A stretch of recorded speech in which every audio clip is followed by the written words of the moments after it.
नमस्कार, मैं डॉक्टर विनीत लाल श्रृंखला यूट्यूब के इस सेगमेंट में आप सभी का स्वागत करता हूं। आज हम लोग वीडियो के माध्यम से बहुत दिनों के बाद रूबरू हो रहे हैं और इसका कारण है पिछले कुछ दिनों में हम लोग सभी देखे हैं कि नालंदा में किस तरीके के डिस्टरबेंस रहे हैं।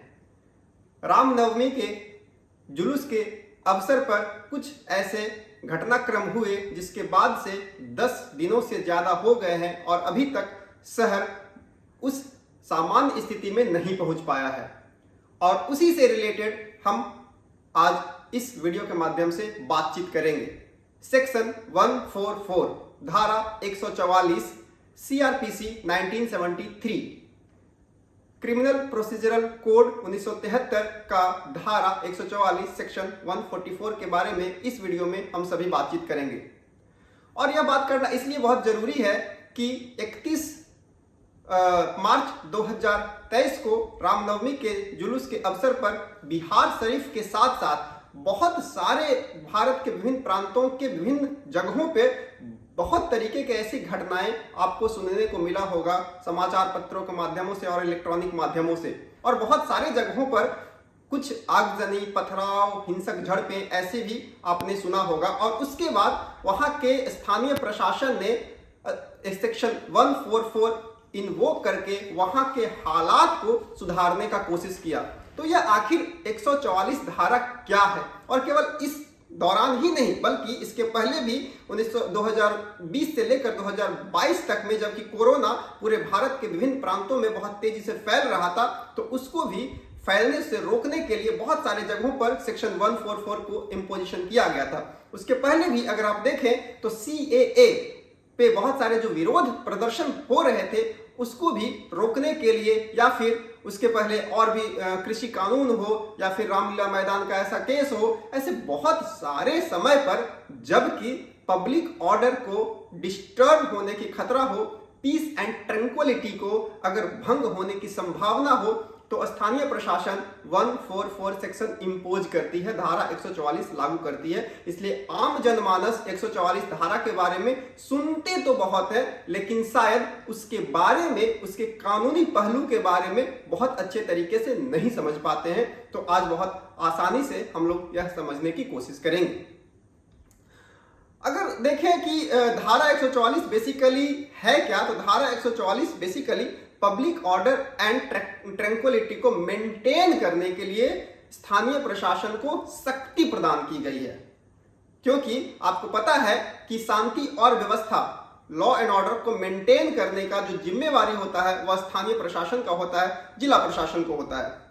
और इसके माध्यम से बेसिकली इंडिविजुअल के रेस्ट्रिक्शंस की भी बात की जाती है।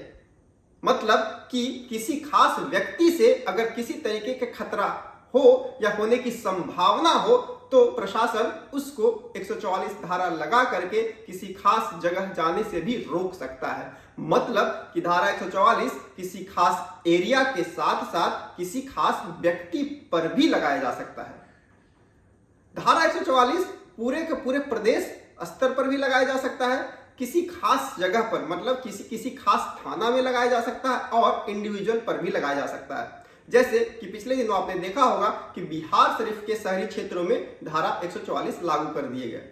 संभावना यह भी कभी कभी हो सकती है किसी खास क्षेत्र में ऐसे शांति व्यवस्था भंग हो, या जैसे बिहार थाना के आसपास की शांति व्यवस्था भंग हो, तो हो सकता है कि केवल बिहार थाना के क्षेत्रों में ही 144 धारा लागू हो और बाकी क्षेत्रों में यह लागू नहीं हो।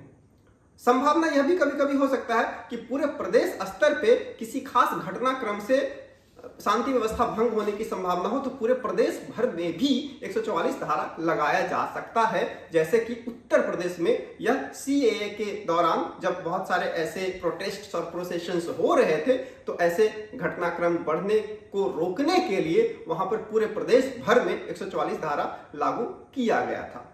और किसी खास इंडिविजुअल्स पर भी कि अगर वह किसी तरीके का जिला प्रशासन को लगता है कि उसके जाने से दंगा भड़क सकती है, पब्लिक ऑर्डर्स खराब हो सकता है, तो उसको भी वह इंडिविजुअल पर भी 144 धारा लागू कर सकता है। आमतौर पर धारा 144 के बारे में कहा जाता है कि 4 या 4 से अधिक व्यक्ति का समूह एक बार में बाहर नहीं निकलता, मतलब कि जिला प्रशासन उसको निषिद्ध करता है, उसको प्रोहिबिट करता है कि 4 या 4 से ज्यादा व्यक्ति वह बाहर नहीं घूम सकता है। मतलब कि इसमें किसी भी व्यक्ति के समूहों को रोम करने से रोका जाता है, पब्लिक को रेस्ट्रिक्ट किया जाता है किसी प्लेस को विजिट करने से। तो बेसिकली सेक्शन 144 इंपोज किया जाता है कि किसी खास मकसद से कहीं पे किसी क्षेत्र में वहां पर पब्लिक ऑर्डर को डिस्टर्ब होने से उसको बचाया जाए, उसको रोका जाए। लेकिन इसमें अगर आप देखें तो किसी खास व्यक्ति को रोके या किसी क्षेत्र में जाने से किसी को रोका जाए, घूमने से उसको रोका जाए, तो आप देखेंगे तो यह मौलिक अधिकार का हनन भी है। क्या यह आर्टिकल 19 का हनन है क्या? क्योंकि आर्टिकल 19 के जो संविधान के आर्टिकल 19 है उसमें कि जिसमें लिबर्टी दिया गया है कि आपको पता होगा कि आर्टिकल 19 में आपको freedom of speech and expression है, आपको कहीं जाने की स्वतंत्रता है, आपको असेंबली करने की स्वतंत्रता है, आपको प्रोटेस्ट करने की स्वतंत्रता है। तो कहीं ना कहीं आर्टिकल 19 में जो दी गई स्वतंत्रता है उसका कहीं ना कहीं वह रेस्ट्रिक्शंस है। लेकिन साथ ही साथ आपको यह भी ध्यान रखने की जरूरत है कि आर्टिकल 19 जो है वो एब्सोल्यूट नहीं है। आपको जो लिबर्टी दिया गया है, मौलिक अधिकार के तहत जो लिबर्टी दिया गया है वो एब्सोल्यूट नहीं है, बल्कि वह कहीं ना कहीं रीजनेबल रेस्ट्रिक्शंस उस पर लागू होते हैं कि अगर कहीं भी स्थानीय प्रशासन को लगता है कि पीस वहां पर बिगड़ सकता है, पब्लिक ऑर्डर वहां पे बिगड़ सकता है, तो वह एब्सोल्यूट नहीं है, उसको रोका जा सकता है। तो इसलिए सेक्शन 144 के तहत जो दी गई स्वतंत्रता है उसको भी कम किया जा सकता है। खास करके जो आर्टिकल 19 का जो BCD का जो प्रोविजंस है, जिसमें कि आपको पीसफुल असेंबली करने की स्वतंत्रता दी गई है विदाउट आर्म्स, आपको कि कहीं भी एसोसिएशंस फॉर्म और यूनियन बनाने की स्वतंत्रता दी गई है, और फ्रीली घूमने की जो स्वतंत्रता दी गई है उस पे कहीं ना कहीं आर्टिकल सेक्शन 144 लगने से उसमें कमी आती है। अगर देखें तो जो कौन सा ऐसा अथॉरिटी है जो 144 को इंपोज कर सकता है, 144 जो धारा है वो किसको अधिकार है, तो अगर आप देखें तो उसमें 3 अधिकारी को दिया गया है कि उसको इंपोजिशन करने का अधिकार है। पहला डिस्ट्रिक्ट मजिस्ट्रेट जो कि जिला का जिलाधिकारी होता है, दूसरा SDM जो कि सब डिविजनल मजिस्ट्रेट होता है, और तीसरा अगर ये दोनों में से नहीं कोई करता है तो तीसरा राज्य सरकार के द्वारा नियुक्त वैसा अधिकारी जिसको एग्जीक्यूटिव पावर्स है, जिसको एग्जीक्यूटिव मजिस्ट्रेट कहा जाता है। यह 3 जो व्यक्ति है उसके पास पावर होता है कि वह लागू कर सकता है सेक्शन 144। DM, SDM और एग्जीक्यूटिव मजिस्ट्रेट कार्यपालिका का जो एक दंडाधिकारी होता है उसके पास पावर होता है। जुडिशियल मजिस्ट्रेट नहीं, आपको पता होना चाहिए कि जुडिशियल मजिस्ट्रेट होता है जिसके पास न्यायिक शक्ति होता है, लेकिन यह एग्जीक्यूटिव मजिस्ट्रेट है जो बेसिकली कार्यपालिका के अंतर्गत काम करने वाले लोग होते हैं, राज्य सरकार उसको नियुक्त करती है।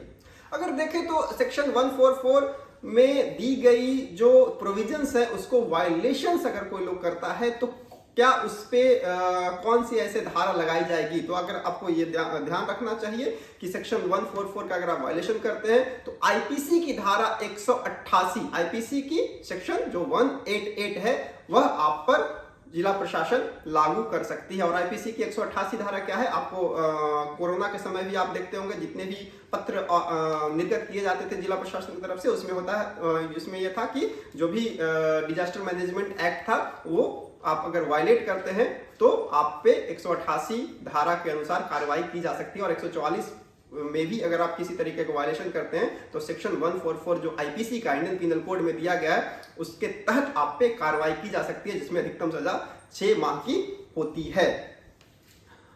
अगर देखें तो प्रशासन जो है वह कितने दिनों तक सेक्शन 144 को इंपोज कर सकता है। अगर बिहार शरीफ के जो दर्शक हैं, जो नालंदा के दर्शक हैं, वो आपको पता है कि पिछले 31 तारीख को जो यह लागू हुआ है वो आज 13 तारीख हो गया है और अभी तक यह चीजें लागू है, मतलब 13-14 दिन हो गई है और यह अभी 144 धारा लागू है और कितने दिनों तक चलेगा उसके बारे में भी जानना चाहिए। तो जिला प्रशासन के पास यह शक्ति है कि वह 2 माह तक सेक्शन 144 को इंपोज कर सकती है। एक बार में वह 2 माह तक किसी भी क्षेत्र में वह इंपोज कर सकती है मैक्सिमम। लेकिन अगर स्टेट गवर्नमेंट को लगता है कि वह क्षेत्र में अभी तक शांति व्यवस्था कायम नहीं हुई है, तो स्टेट गवर्नमेंट के पास यह शक्ति है कि वह उसको बढ़ा सकता है मैक्सिमम 6 मंथ के लिए, है ना। तो पहले अगर जिला प्रशासन लगाती है तो 2 महीने तक के लिए मैक्सिमम लगा सकती है, 2 महीने के पहले वह कभी भी खत्म कर सकता है, जबकि उसको लगता है कि अब सामान्य स्थिति बन गई है। लेकिन 2 महीने के बाद अगर उसको एक्सटेंड करना है तो जिला प्रशासन के पास वह शक्ति नहीं है, बल्कि राज्य सरकार के पास वह शक्ति है,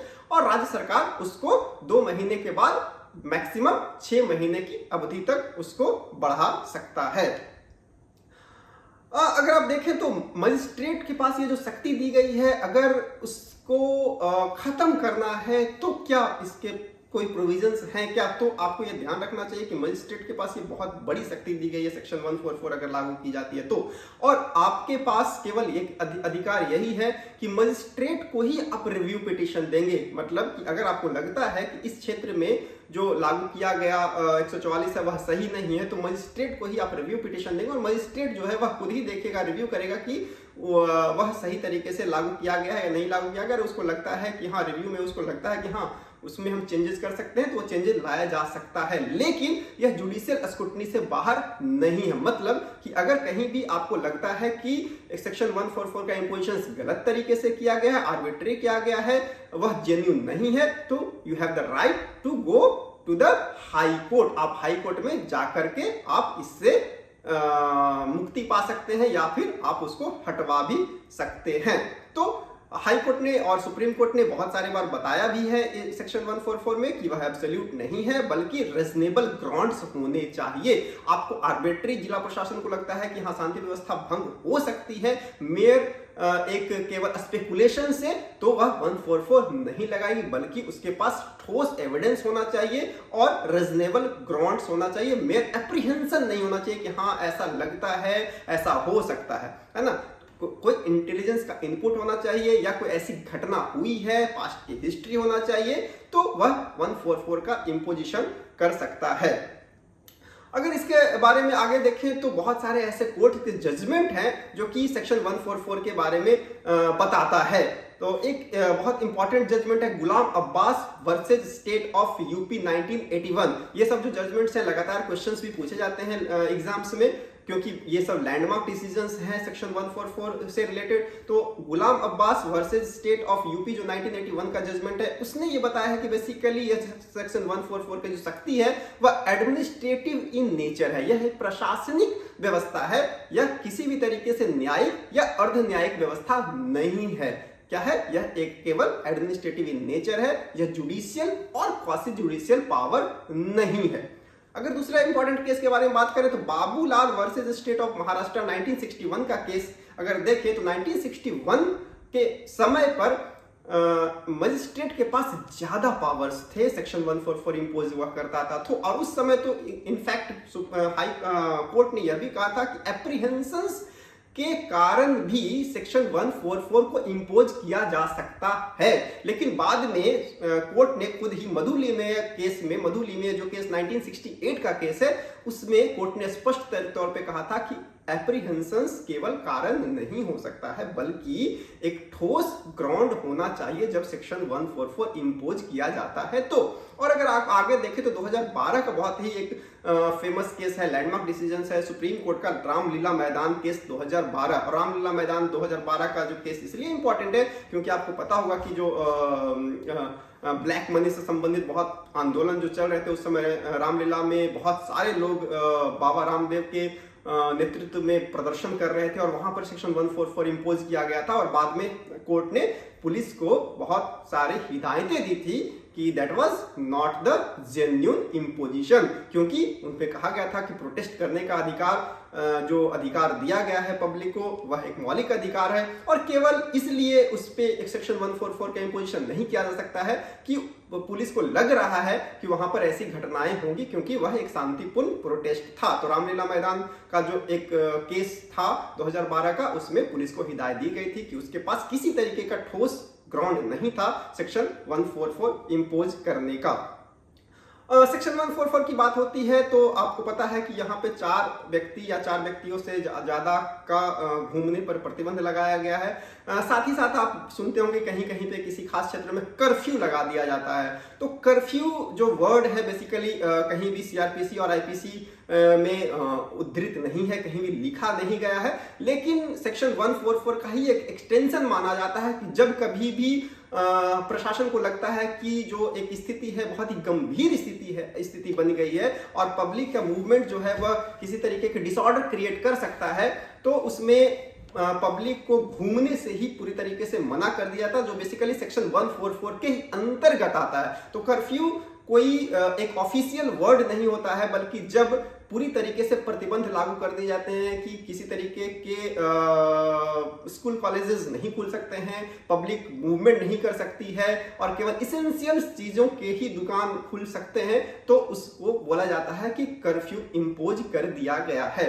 और बहुत सारे बार ये भी लोग आम बोलचाल में बोलते हैं कि कर्फ्यू में देखते ही गोली मार देने के ऑर्डर्स मिल जाते हैं। क्या? नहीं, बिल्कुल ही नहीं। सेक्शन 144 में स्पष्ट तौर पे आपको समझना चाहिए कि इस तरीके के मजिस्ट्रेट के पास कोई ऑर्डर नहीं है कि कर्फ्यू में या फिर सेक्शन 144 में वह देखते ही गोली मार देने का किसी तरीके के ऑर्डर दे सकता है। बिल्कुल भी इस तरीके की बातें नहीं होती। और कोर्ट ने भी अपने जजमेंट्स में कहा है कि शूट एंड साइड का जो ऑर्डर है, देखते ही गोली मार देने का ऑर्डर है, वह कर्फ्यू हो या सेक्शन 144 है, वह किसी भी तरीके का इस तरीके के निर्णय नहीं दिया जाता है।